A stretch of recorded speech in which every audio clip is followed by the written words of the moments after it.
de orar, nem dei boa noite, né? Boa noite.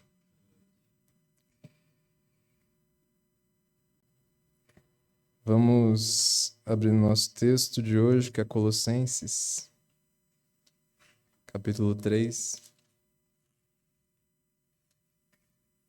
Colossenses, capítulo 3, nossa meditação será dos versículos 12 a 17.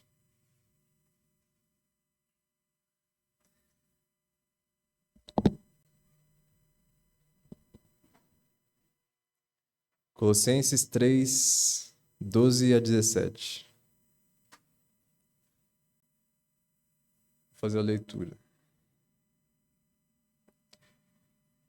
Revesti-vos, pois, como eleitos de Deus, santos e amados, de entranhas de misericórdia, de benignidade, humildade, mansidão, longanimidade, suportando-vos uns aos outros e perdoando-vos uns aos outros. Se alguém tiver queixa contra outro, assim como Cristo vos perdoou, assim fazei vós também. E sobre tudo isto, revesti-vos de amor, que é o vínculo da perfeição. E a paz de Deus, para a qual também fostes chamados em um corpo, domine em vossos corações e sede agradecidos. A palavra de Cristo habite em vós abundantemente em toda sabedoria, ensinando-vos e admoestando-vos uns aos outros com salmos, hinos e cânticos espirituais, cantando ao Senhor com graça em vosso coração. Enquanto fizerdes por palavras ou por obras, fazei tudo em nome do Senhor Jesus, dando por ele graças a Deus Pai. Como os irmãos sabem, eu tenho o costume de sempre trazer meditações em livros que eu já tenho refletido alguma coisa, já preguei anteriormente, já tive algum estudo dentro desse livro. Colossenses é um desses livros, né? Se os irmãos estiveram aqui, se relembrarem, vão ver que eu já preguei outras 2 vezes nesse capítulo 3, inclusive. Teve uma meditação que foi do versículo 1, que ele diz que até o 4, depois foi do 5 até o 11, ou algo assim. E agora nós vamos pegar o restante aqui desse trecho da carta que Paulo fecha ali um raciocínio, um bloco de ensinos. E como nós vimos, irmãos, né? Vou refrescar um pouco a memória dos irmãos em relação a essa carta. Essa carta ela foi escrita por Paulo enquanto ele estava na prisão. Essa carta ela veio por conta do conhecimento que Paulo teve através de Epáfras, daquilo que acontecia com aqueles irmãos, né? Nós vemos que Paulo ele vai dar graças a Deus no começo ali pela fé que é demonstrada, pelo amor que aqueles irmãos têm, reconhecendo, né, que ali é realmente um povo de Deus. Então nós vemos isso sendo reforçado durante toda a carta, né? Paulo se referindo a eles como salvos, povo de Deus. Porém, ali naquela igreja haviam pessoas com ensinos que contradiziam ou que eram alheio a Cristo, de certa forma. Nós vemos capítulo 2, versículos 4 a 6. E digo isto para que ninguém vos engane com palavras persuasivas, porque, ainda que seja ausente quanto ao corpo, contudo, em espírito estou convosco, regozijando-me e vendo a vossa ordem e a firmeza da vossa fé em Cristo. Como, pois, recebeste o Senhor Jesus Cristo, assim também andai nele.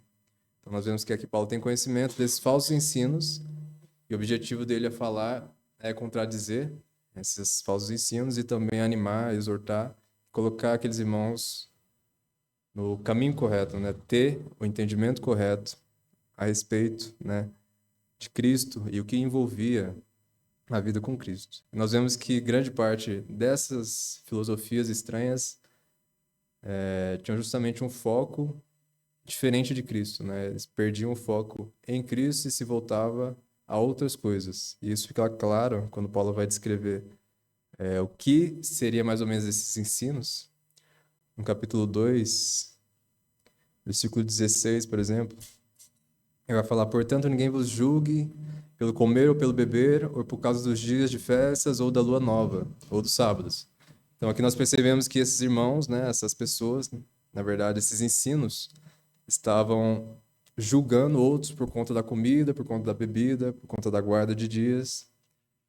Nós podemos até fazer uma referência ou relembrar os judaizantes que tinham esse costume de forçar preceitos judaicos em cristãos, mas tinha coisas a mais que já fugiriam um pouco da questão judaizante. No versículo 18, ninguém vos domine a seu arbítrio com pretexto de humildade e culto dos anjos.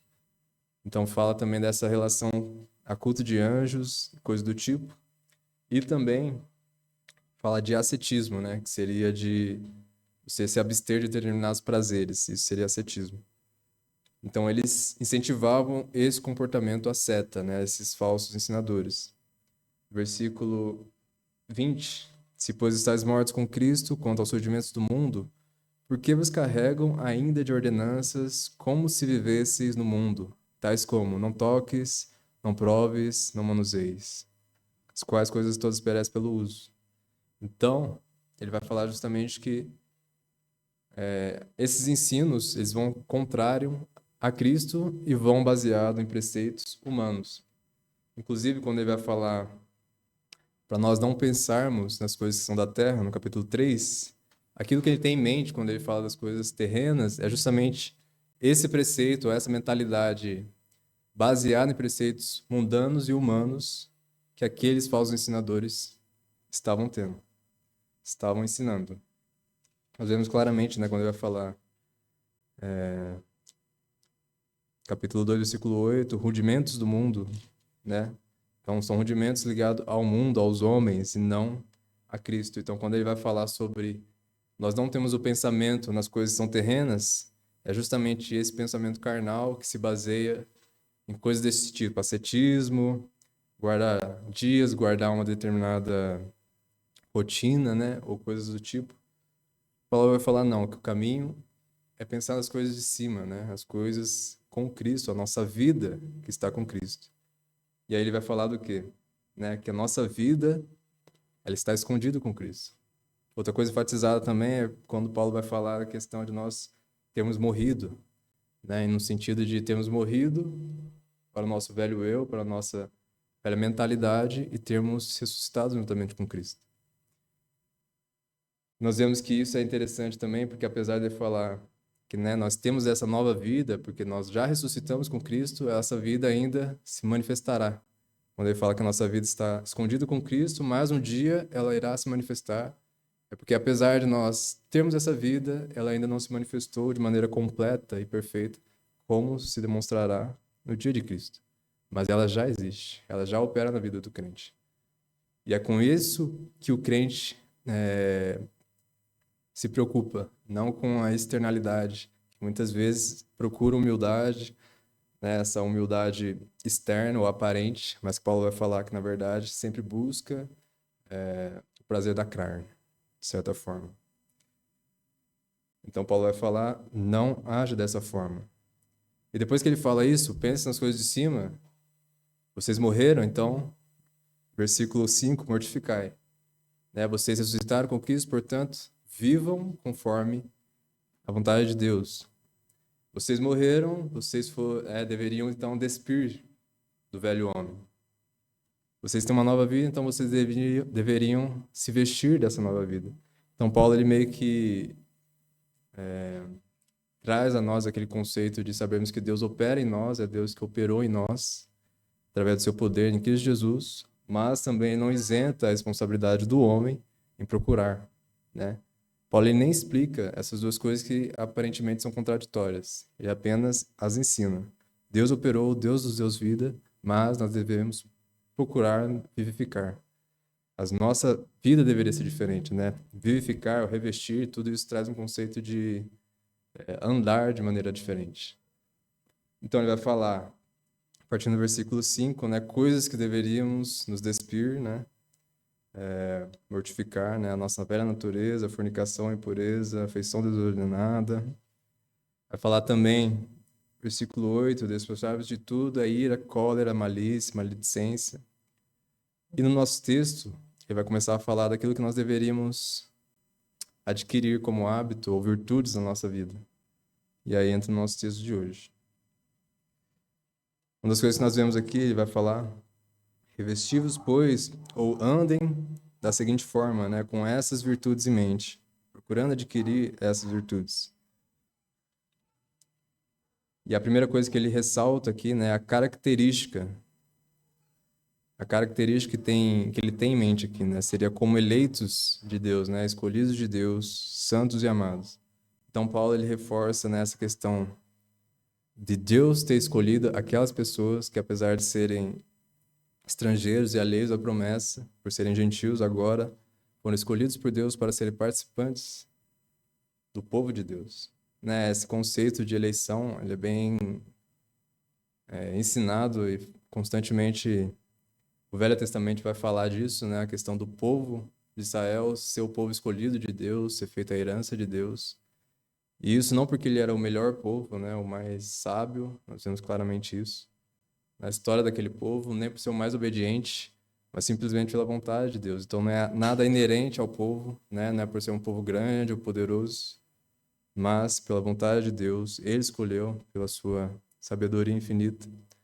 E não tem nada a ver com o mérito daquele povo, assim como também a eleição dele para o seu povo, para esse novo povo, né, baseado em Cristo. Ele também escolhe não conforme o bem que ele vê nessas pessoas, mas sim baseado no seu amor, né? Como nós vemos aqui, ele santificou, né, no sentido de justamente ter separado para si, e isso é baseado no seu amor, né? Esse povo amado e santo de Deus. Então, como anda, né, essa pessoa eleita por Deus, separada por Deus e amada por Deus? A primeira delas, né, a primeira virtude falada aqui, entranhas de misericórdia. Mas antes eu pulei um aspecto que eu gostaria de ressaltar nessas novas virtudes, ou nessas atitudes que nós deveríamos tomar, né, que é importante ressaltar, né, quando a gente analisa o contexto aqui, a que esse Paulo se refere exatamente, né? Por exemplo, nós poderíamos falar dessas virtudes aqui como sendo o nosso relacionamento com todas as pessoas, né?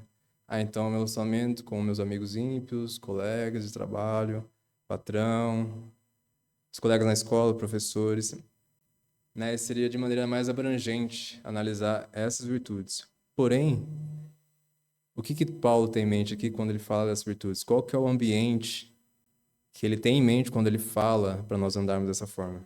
E nós vemos, né, que esse ambiente seria justamente entre o povo dele, o povo de Deus. Né, nós vemos isso que, desde lá das coisas que nós deveríamos nos despir, Paulo já tem em mente ali o povo de Deus. Ele fala assim, no versículo 9, né, não mintais uns aos outros, porque já vos despistes do velho homem com os seus efeitos, com os seus feitos. Então, uns aos outros seria quem? Os colossenses. Entre eles ali não deveria haver mentira. Então, Paulo, sempre quando ele vai falar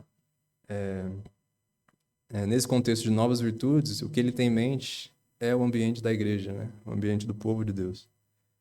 Então, ele vai falar de coisas que iriam macular ou prejudicar ali, de alguma forma, o povo de Deus, o relacionamento com os irmãos. Nós vemos que Paulo ele tem essa questão da unidade do povo de Deus como algo extremamente importante na sua teologia. Isso nós vemos claramente, né? Se os irmãos lembrarem também em Efésios, quando a gente vai meditar naquela carta, isso tem que ser enfatizado porque é algo que Paulo enfatiza constantemente.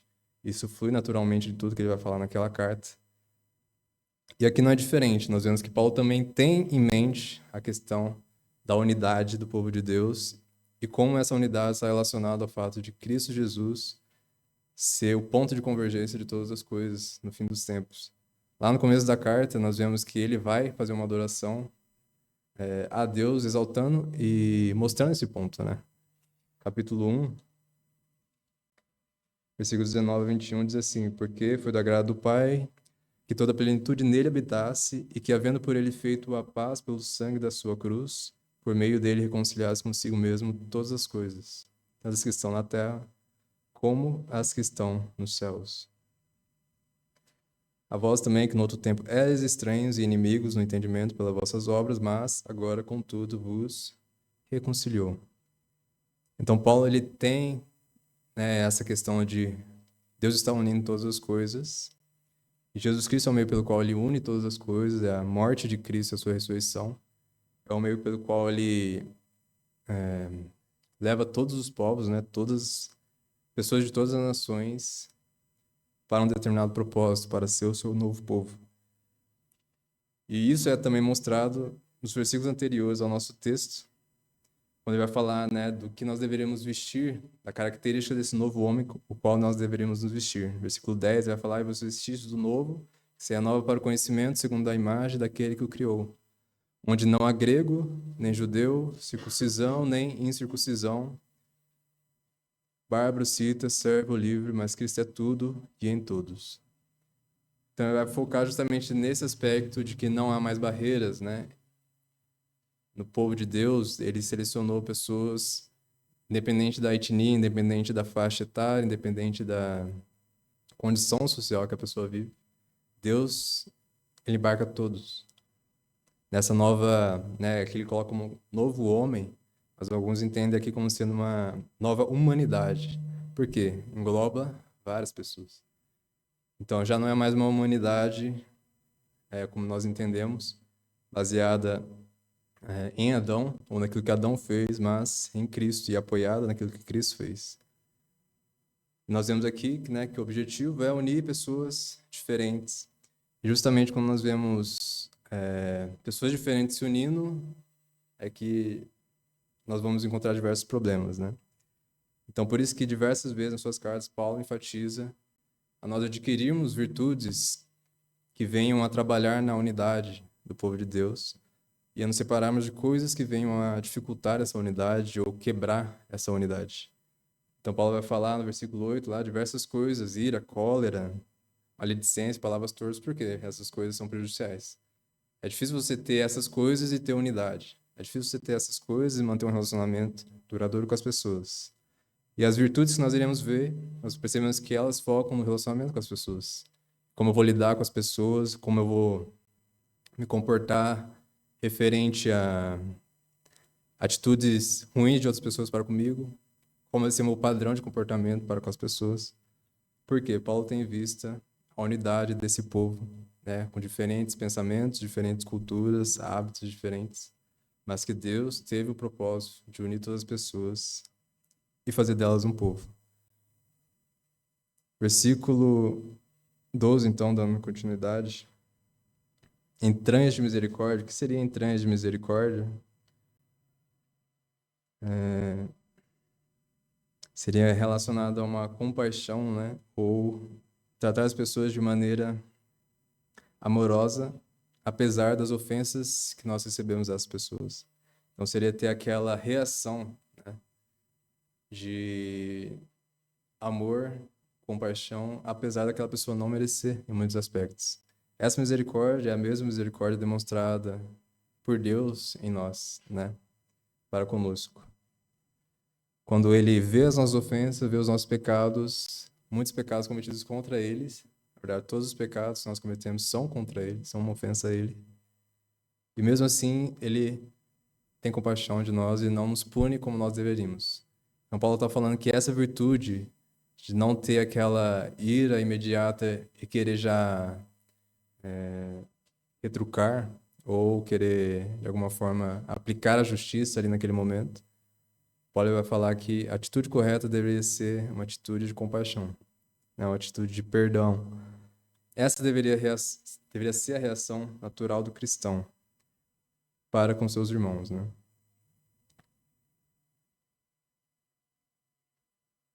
Então, uma das coisas que nós deveríamos pensar, né, é o que nós fazemos quando somos, de alguma forma, afrontados por alguém, somos insultados por algum irmão. Nossa reação é de ficar ofendido e aí começamos a falar mal daquela pessoa e aí começamos a fofocar dessa pessoa. Ou nós ficamos amargurados e será que essa é a postura de uma pessoa que realmente é misericordiosa e que tem entranhas de compaixão, né? Esse sentido de entranhas de misericórdia, ou entranhas de compaixão, talvez se refira justamente a essa questão de entranhas ser algo para o judeu, algo interno, algo que envolve diversas coisas, inclusive sentimentos.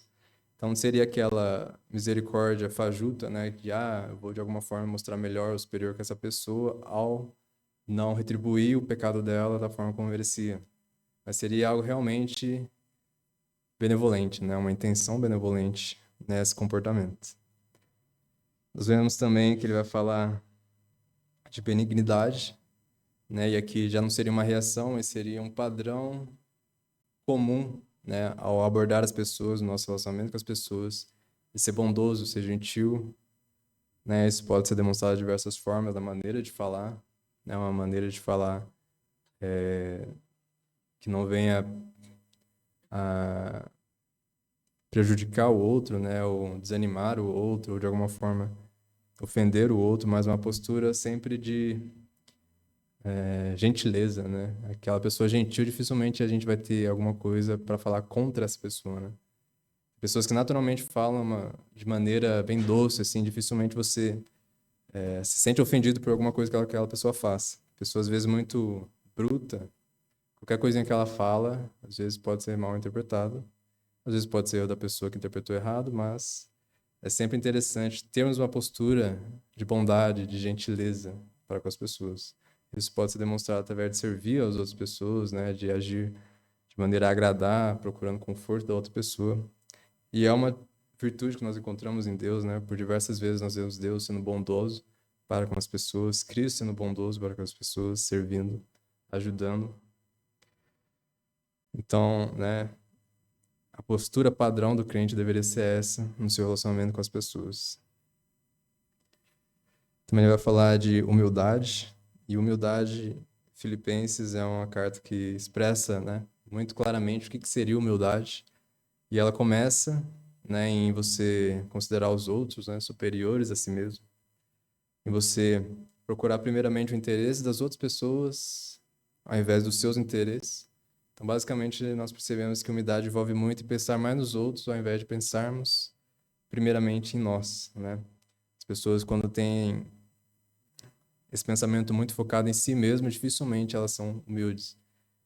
Tem pessoas, inclusive, que aparentam humildade, assim como aqueles falsos ensinadores queriam aparentar humildade através daquilo que eles faziam, mas o objetivo final daquilo que eles estavam fazendo era eles próprios, né? A satisfação deles, talvez a glória dele perante os homens. Então nós percebemos que ali não há humildade sincera, não há esse sentimento correto de humildade, sim, um pensamento muito focado em si próprio. Nós vemos que a Bíblia, quando ela vai falar de humildade, ela vai falar sempre de pensarmos no outro, né? Na nossa convivência com o outro, nós deveríamos colocar os outros em primeiro lugar. Essa humildade foi, né, claramente demonstrada através daquilo que Cristo fez, né? E Filipenses vai falar isso, que Cristo ele se deu, morreu uma cruz, morreu uma morte vergonhosa, que é a morte de cruz, e isso ele fez estando, né, acima de tudo e todos. Então ele se rebaixou para o bem do seu povo. Então esse padrão de comportamento é o mesmo que nós, como cristãos, deveríamos procurar ter. Paulo em Filipenses fala que esse é o sentimento, né? É o sentimento que deveria guiar o cristão. Também ele vai falar a mansidão. A mansidão é uma postura de saber lidar com os outros, com autocontrole, né? Ser manso. Também é muito relacionado à humildade, é muito relacionado também com a próxima virtude, que é a longanimidade. Mas seria um padrão de comportamento de controle, né? Uma pessoa mansa, ela não é uma pessoa que se exalta facilmente com as coisas. Ela não é uma pessoa que tem aquelas reações exageradas, né? Muitas vezes, contrária também à questão que nós falamos de entranhas de misericórdia, né? A pessoa que rapidamente quer, de alguma forma, pagar pagar com a mesma moeda aquilo que ela recebeu. Então, a pessoa mansa, ela tem uma postura, né, bem humilde, talvez, inclusive, seja uma ação, né, um padrão externo de comportamento externo da humildade. A pessoa humilde, automaticamente, ela vai agir de maneira mansa com as pessoas. Ela vai saber lidar bem com as pessoas. Né? Então, seria uma pessoa não irritadiça, uma pessoa, né, não soberba na sua maneira de lidar, na sua maneira de falar, não presunçosa, mas uma pessoa mais calma, né, mais gentil, humilde, e não necessariamente, né, aquela coisa covarde, né? Muitas vezes uma pessoa pode ela não ser mansa, ela pode só ser um covarde, né? Ela pode até ser mansa, mas é porque ela tem medo. Nós não vemos Cristo ou Paulo, pessoa medrosa, mas nós vemos muitas vezes agindo com mansidão. Isso significa que, apesar de muitas vezes eles poderem, por exemplo, Cristo poderia muito bem aplicar a sua justiça para com diversas pessoas que estavam ali de maneira injusta, o aprisionando, o perseguindo, e ele não fez. Mas isso não porque ele não tinha o poder, mas porque ele era manso. Então, essa característica nós deveríamos ter também, né? Essa postura de mansidão. E, por fim, longanimidade, que ele vai falar. Em outras traduções, aqui traduziram como paciência, porque é a mesma ideia. É uma pessoa que tem a capacidade de suportar por diversas vezes. É muito relacionado também a suportar o erro de outras pessoas, né? E nós sabemos que se nós formos viver em igreja, nós vamos conviver muito tempo uns com os outros.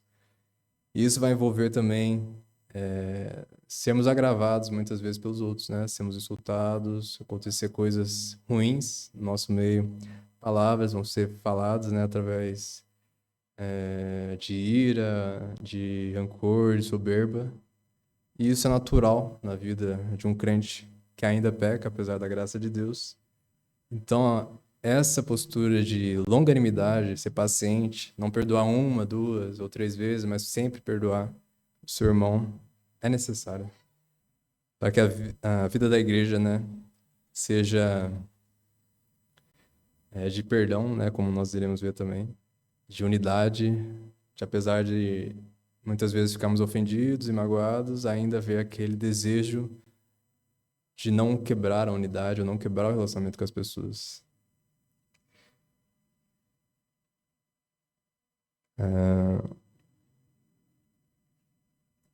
Nós vemos que Cristo, né, ele enfatiza nos seus ensinos que quem não perdoa, né, inclusive ele faz esse ensinamento em uma parábola, quem não perdoa, muitas vezes é porque ainda não entendeu o amor ou o perdão de Deus, porque justamente Deus perdoou o nosso pecado, que era muito maior do que o pecado do nosso irmão contra nós. Né, ele vai mostrar, né, a relação do seu senhor e seu servo. O seu senhor tinha emprestado uma grande quantidade de dinheiro e aquele servo não pagou e o senhor perdoou. Mas aquele servo, ele demonstrou que não entendia aquele perdão, porque quando foi a vez dele perdoar o seu próximo, ele não perdoou. Então aquele senhor, né, o jogou nas trevas exteriores. Aquilo, na verdade, né, é uma demonstração de que aquela pessoa não é uma serva de fato. Cristo, inclusive, vai mostrar isso. Aquele que conhece o perdão de Deus, ele perdoa. Se não perdoa, é porque não conhece o perdão de Deus. Então é uma virtude enfatizada na Bíblia e caracterizada como sendo algo do cristão. Né? Muitas vezes as pessoas podem confundir longanimidade com esconder as coisas debaixo do tapete. Ah, eu sou longânimo porque aconteceu isso, eu fiquei ofendido, mas eu vou me virar sozinho, o tempo vai acalmar as coisas. Né? Tem pessoas que pensam assim. Na verdade, elas ficam ali só guardando a amargura no seu coração e não resolvem, né? Elas começam a olhar aquele irmão torto e às vezes o irmão nem sabe por que que a pessoa está olhando ele torto. Mas é por quê? Porque ela ainda não esqueceu daquilo que aconteceu lá atrás. Ela guarda aquilo no coração dela. E isso não é longanimidade. Longanimidade, inclusive, muitas vezes vai exigir um comportamento de procurar perdão e procurar ser perdoado. Né? Nós vemos que quando Cristo vai falar no Sermão do Monte, em outros ensinos, ele vai falar que a postura que nós deveríamos ter quando nós vemos alguém que está irado contra nós é procurar o perdão daquela pessoa. O que aconteceu? Né? Vamos resolver isso aí. Quando ele vai falar, por exemplo, da ira, não deixe a ira do seu irmão ou sua ofensa que seu irmão tem contra você por muito tempo.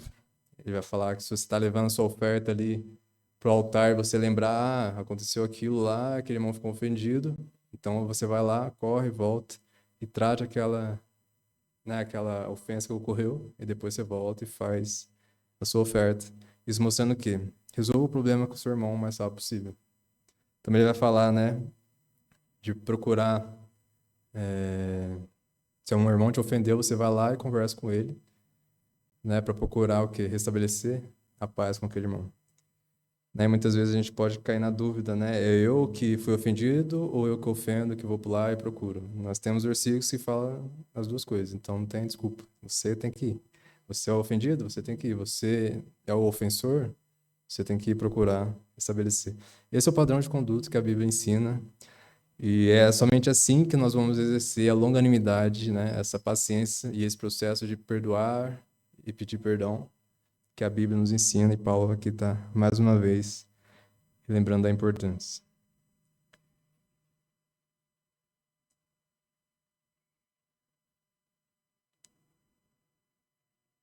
Versículo 13: suportando-vos uns aos outros e perdoando-vos uns aos outros. Se alguém tiver queixa contra outro, assim como Cristo vos perdoou, assim fazei vós também. Nós vemos aqui, então, ficando muito mais claro esse contexto de igreja, quando Paulo vai falar suportando-vos uns aos outros e perdoando-vos uns aos outros. Então, toda essa dinâmica de suportar, né? E aqui suportar não é aquele sentido de dar apoio, suportar a pessoa, mas suportar é aguentar realmente a pessoa, aguentar as ofensas da pessoa, aguentar a chatice, muitas vezes, das pessoas, né? Porque, é fato, a gente tem as nossas chatices, eu tenho as minhas, os irmãos têm as suas.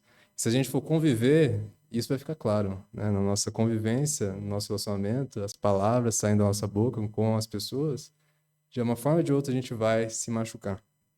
Então, por isso é necessário suportar, por isso é necessário também perdoar, né? Quando Paulo vai falar aqui de perdoando uns aos outros.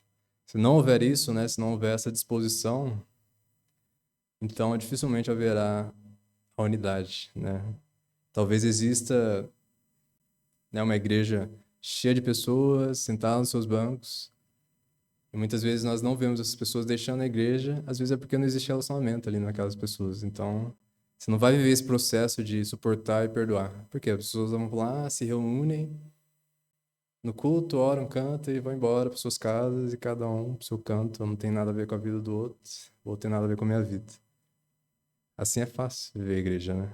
Mas é justamente por haver relacionamento, por haver processo de comunhão, é que muitas vezes nós iremos lidar com coisas que tendem a separar.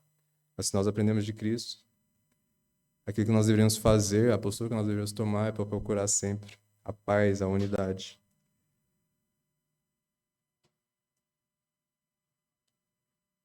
E sobre tudo isto, revesti-vos de amor, que é o vínculo da perfeição.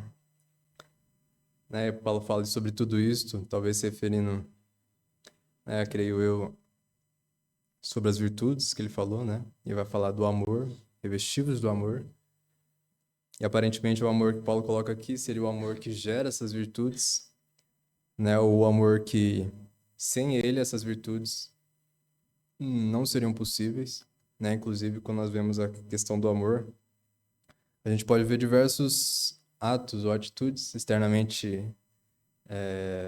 aparentemente boas, né? Em 1 Coríntios 13 nós vemos isso, que muitas atitudes podem ser boas, porém sem amor elas nada são. Então Paulo vai falar que o amor é o que de fato valida, ou potencializa, ou capacita, ou gera essas virtudes. Então ele é aquilo que deveria ser levado em consideração também em relação a essas outras virtudes.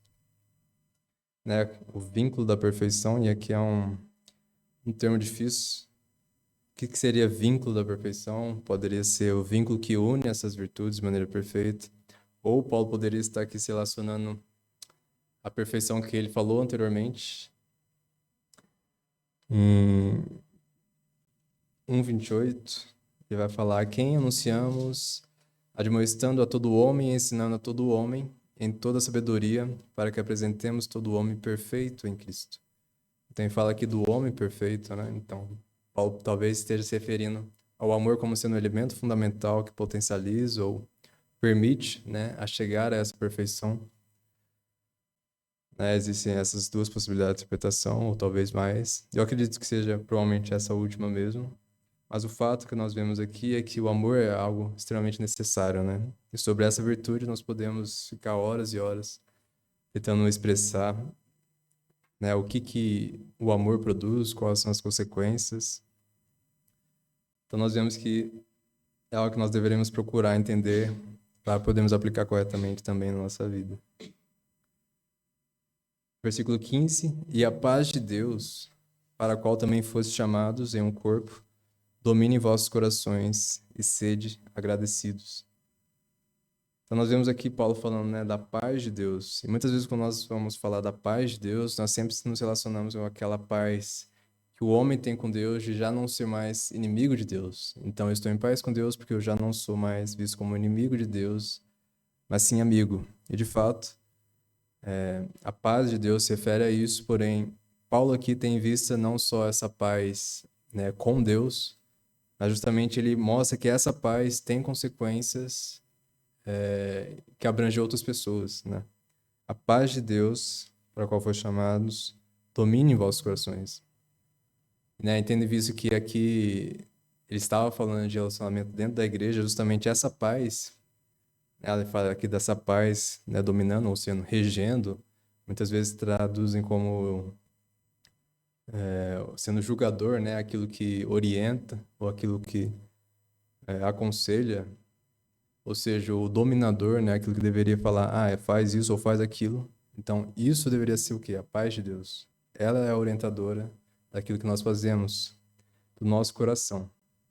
Então, quando nós temos o nosso coração dominado por essa paz, naturalmente, aquilo que nós vamos fazer para Deus, para o povo de Deus, irá produzir o quê? A unidade, né? A paz se traduz muitas vezes na unidade, na reconciliação.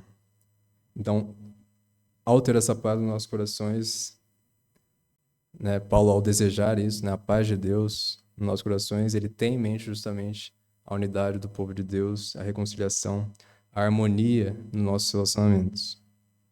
E sede agradecidos.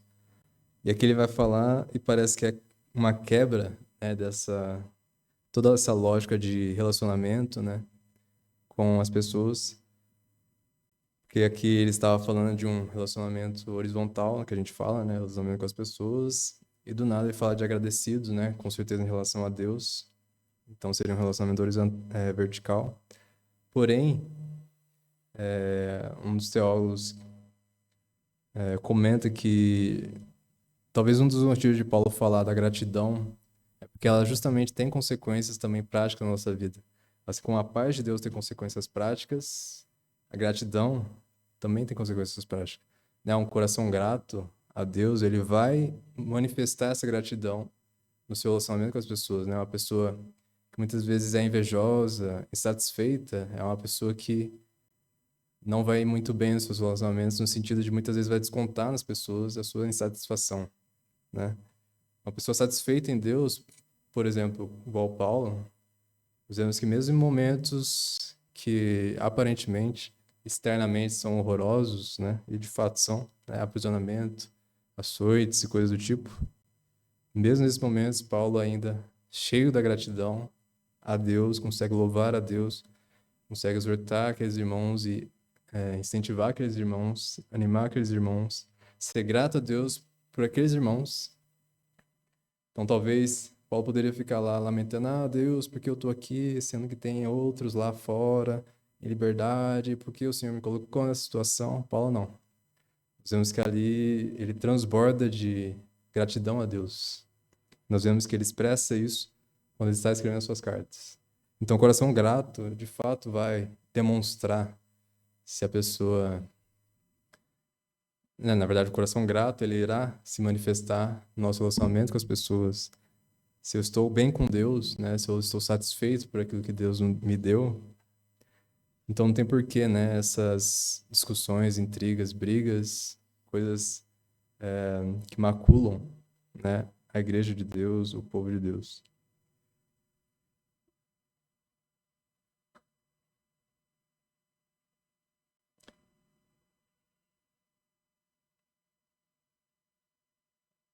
Versículo 16, 17, que Paulo vai falar.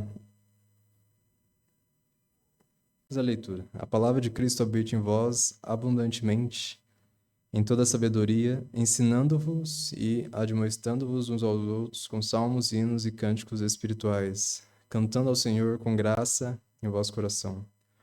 E quando fizerdes por palavra ou por obras, fazei tudo em nome do Senhor Jesus, dando por ele graças a Deus Pai.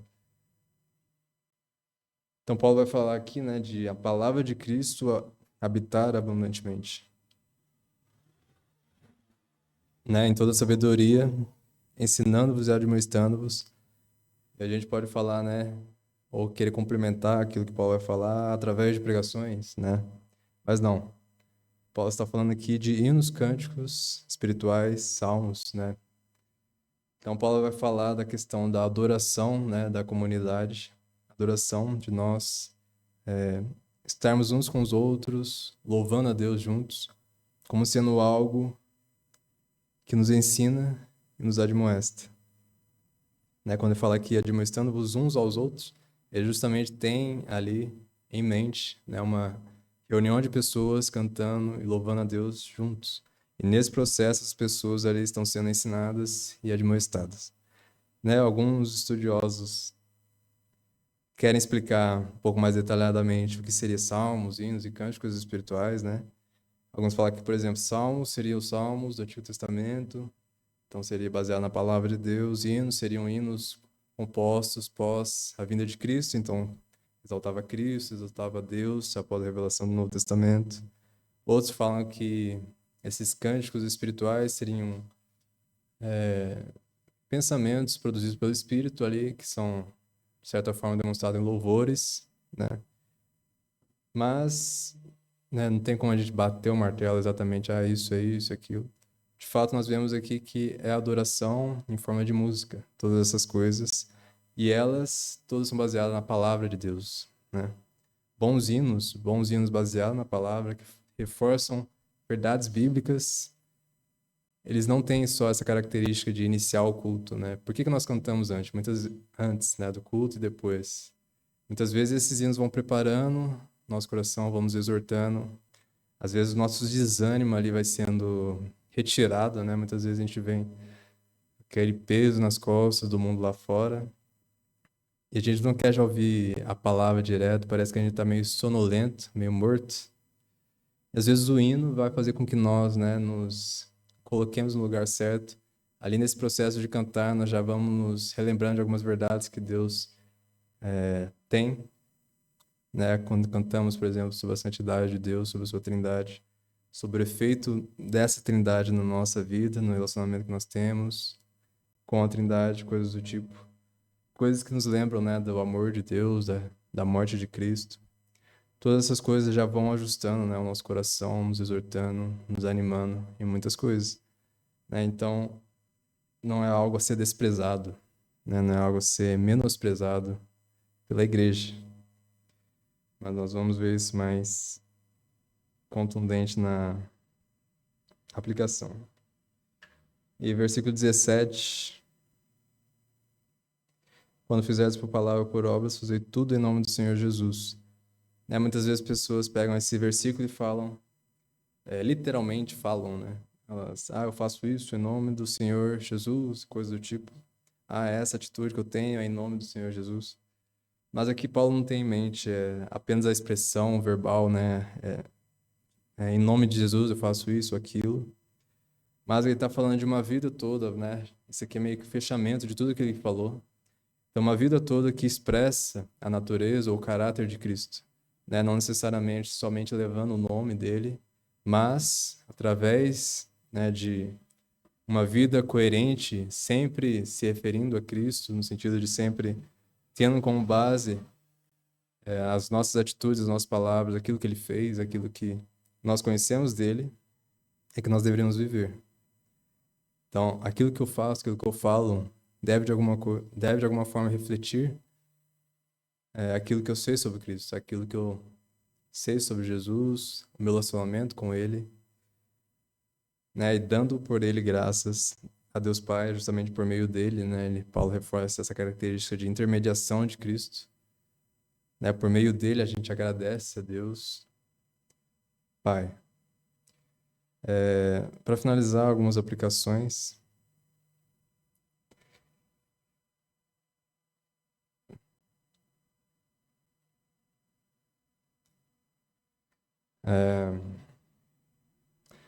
Primeira aplicação, irmãos, que tirei desse texto aqui, a vida cristã ela é orientada pelo que Cristo operou em nós. Nós vemos isso quando Paulo vai falar dessa nova vida que Ele nos deu, né? Nosso cristianismo não é baseado na nossa força. Nós vemos que justamente aquela filosofia, ensinos estranhos que estavam acontecendo ali, era baseado naquilo que o homem pode fazer. Então, se você fizer isso ou aquilo, tiver essa dieta, tiver essa rotina, guardar esse dia, então ali você vai estar sendo...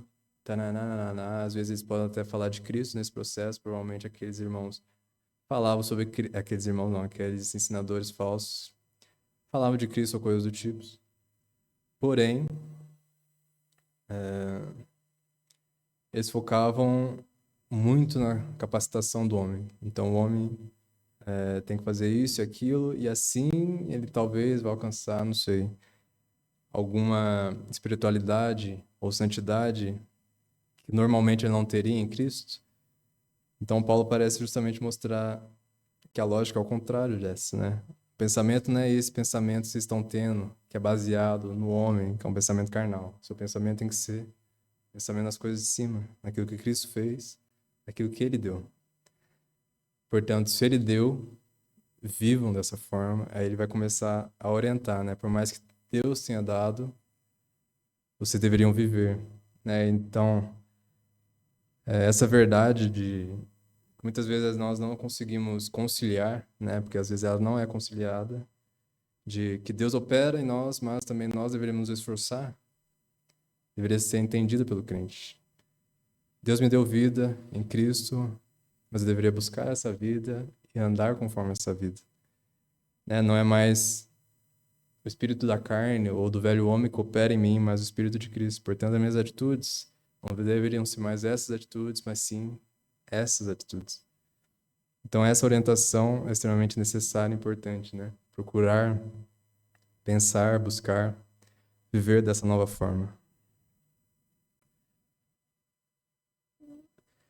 Outra coisa também, irmãos, é que nossa nova vida, né? Ela envolve, em grande parte, viver procurando a harmonia do povo de Deus. E isso nós vemos aqui quando Paulo vai falar dessas atitudes, né? Esse povo que Deus escolheu, né? Ele não delimitou barreiras sociais, ou seja, ele não fez distinção de pessoas. Não foi porque as pessoas eram as melhores ou coisa do tipo.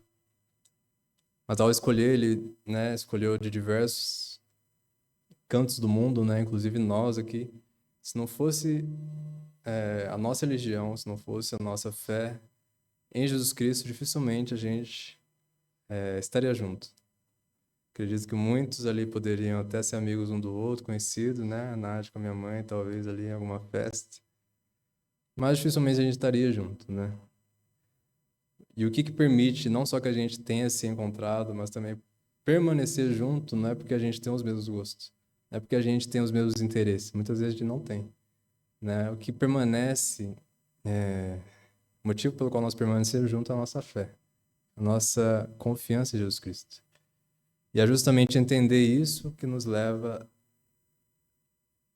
a um processo de revisão das nossas atitudes, dos nossos relacionamentos com as pessoas. Nós vemos que as virtudes, inclusive as virtudes que nós vemos aqui, né, mas as virtudes mais preciosas da nossa religião, né, da religião cristã, elas só são manifestas através de relacionamentos. Então, quando nós vemos a igreja, vemos a questão da unidade, né, do que está acontecendo aqui, não é só uma questão de formalidade ou de religiosidade, onde é a minha religião com Deus, né? Não existe essa de eu e Deus ou algo do tipo. Nosso relacionamento com Deus vai gerar em nós um comportamento de procurar relacionamento com as pessoas que também têm a mesma fé, que também têm o mesmo Deus. Então não existe, eu sou grato a Deus, mas meu relacionamento com as pessoas é péssimo, né? Eu sou invejoso, eu sou iracundo ou coisa do tipo. Nós vemos que muitas vezes as pessoas são incoerentes, né? Justamente por não entender aquilo que Deus está fazendo, aquilo que é a igreja, aquilo que é o povo de Deus. Então, no nosso convívio contínuo, e duradouro com o povo de Deus é que nós iremos exercer essas virtudes, né? Não tem como você exercer longanimidade na sua casa, meditando, né? Igual muitas pessoas procuram, né? Uma espiritualidade maior, se isolando do mundo, se isolando das pessoas. Além de não conquistarem nada, também não vão estar exercitadas em virtudes que a Bíblia prega como sendo necessárias, né? Outra coisa que nós deveríamos também é observar, né, internamente, se qualquer coisinha, né, já é motivo de afastamento, de isolamento, de deixarmos a comunidade, talvez seja porque o nosso entendimento da igreja não esteja correto, né? O nosso entendimento daquilo que Deus procura fazer, né, fez em Cristo, está desejando fazer, de unir todas as coisas, talvez não seja muito claro na nossa mente, ou talvez não nos preocupemos com isso. Então é extremamente importante analisarmos, né, por que que facilmente eu me isolo, né? Uma tendência minha, por exemplo, pessoal, de se isolar. Eu sou uma pessoa que se fadiga muito fácil no relacionamento com as pessoas e procuro ficar sozinho. Ok, cada um tem o seu espaço, mas, tipo assim, é qualquer coisinha, qualquer discussãozinha, aí beleza, vou ficar no meu canto, já não vou falar mais com aquele irmão, não vou procurar reconciliação, né? Eu vou estar na igreja, mas aquele irmão para mim está separado, excluído do povo de Deus internamente. Ele pode estar no mesmo ambiente, mas no coração ele está bem longe. Por que que acontece isso? Provavelmente é um pensamento errado, equivocado, ou, né, você não está no processo de construção, né, desse edifício que Deus está fazendo, mas nessas atitudes está no processo de, né, quebrar os tijolos, tirar os tijolos. Né? Quando Deus está falando de edificação, é justamente de várias pessoas, um povo inteiro, um processo de unidade crescerem. Então, nossas atitudes deveriam procurar isso também. Não deveria haver, né, quebras de comportamentos por qualquer coisinha.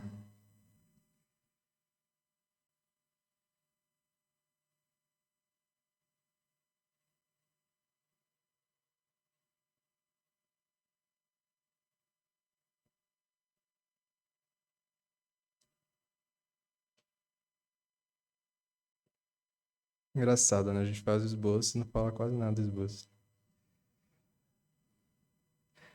Vamos pular para outra. Os hinos que nós cantamos, né, eles têm um propósito. Quando a gente vai cantar, muitas vezes a gente canta procurando a técnica, né, da voz, o músico ali, no teclado ou no violão. A gente procura sempre aquela coisa bonita, né, aos ouvidos. E de fato a gente deve procurar entregar o melhor para Deus, tecnicamente também. Porém, o que Paulo fala aqui não é dessa questão da qualidade, né? Ele fala do efeito que também muitas vezes é ignorado. Né? Eu falei dessa questão da importância da música um pouco na explicação do texto, mas já pensando na aplicação, porque muitas vezes, na verdade, a música é só uma rotina em que nós não nos envolvemos, em que nós apenas falamos coisas que não necessariamente são verdades do nosso coração, né? Muitas vezes as músicas nós nem cantamos ou cantamos de má vontade, ou quando cantamos, nós cantamos sem necessariamente ser ensinado por aquilo que nós estamos cantando, ou sermos edificados por aquilo que estamos cantando. Estamos mais preocupados com o irmão desafinado. Nossa, que irmão desafinados. Mas é nesse processo, apesar de a gente brincar assim, é nesse processo de ouvir, né, quando Paulo fala aqui, né, ali nós vamos estar ensinando e exortando uns aos outros através disso. Então é nesse processo que Deus também trabalha em nossos corações. Né? Isso deveria trazer gratidão no nosso coração, né? Nós vamos lá e falar, cantando ao Senhor com graça em vosso coração.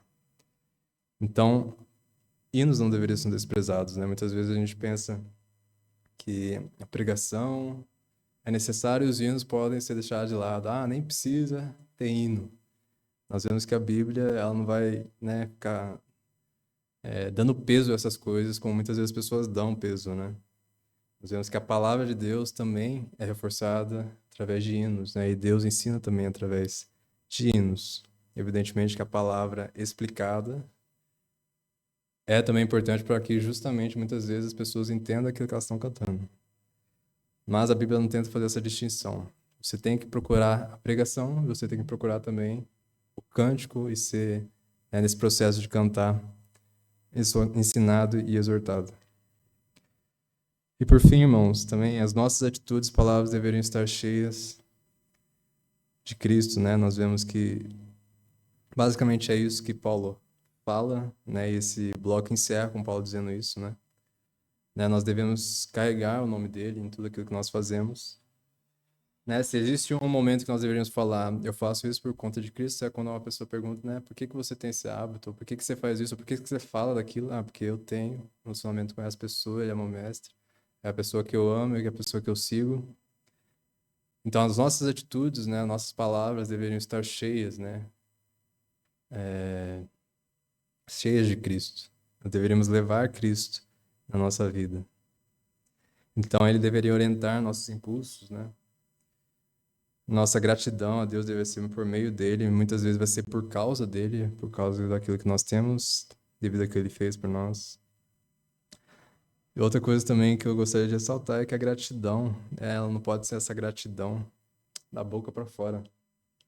A gratidão, ela não pode ser uma gratidão que muitas vezes nós encontramos ímpios. Eu já ouvi diversos ímpios falando, eu agradeço a Deus por isso, por aquilo. Então, ímpios podem falar que são gratos também. Mas o cristão, a sua gratidão, ela tem algum efeito no seu coração e esse efeito é demonstrado de alguma forma na vida dele. E não tem como falar, de forma de demonstração dessa gratidão sem pensar nesse contexto que Paulo inseriu aqui do povo de Deus, em que vive, essa paz e essa harmonia. É uma pessoa grata. Dificilmente uma pessoa grata, ela vai ser invejosa, procurar o mal do outro, Ou se sentir insatisfeita com as coisas. Então, a pessoa irritadiça muitas vezes é só uma pessoa insatisfeita, As coisas da vida dela não estão indo bem, ela não está no emprego que ela queria, ela não está com o salário que ela queria, então tudo que as pessoas falam para ela é chato, é entediante, ela não quer relacionamento com as pessoas, porque as pessoas vão perguntar como está a vida dela e a vida dela não está indo muito bem. Então nós vemos que muitas vezes, essa mácula na nossa unidade pode vir de corações ingratos. Apesar de muitas vezes a gente agradecer externamente, o nosso coração não agradece como deveria, ou não está satisfeito como deveria. Então, irmão, basicamente é essa mensagem que eu pude captar aqui desse texto, que Deus possa nos abençoar, que possamos refletir nessas verdades. Como Paulo fala aqui, nós procuramos nos revestir desse novo homem, procurar viver realmente aquilo que Deus propõe a nós, de viver igreja, de procurarmos unidade da maneira correta que agrade a Deus. Bom, Gabriel.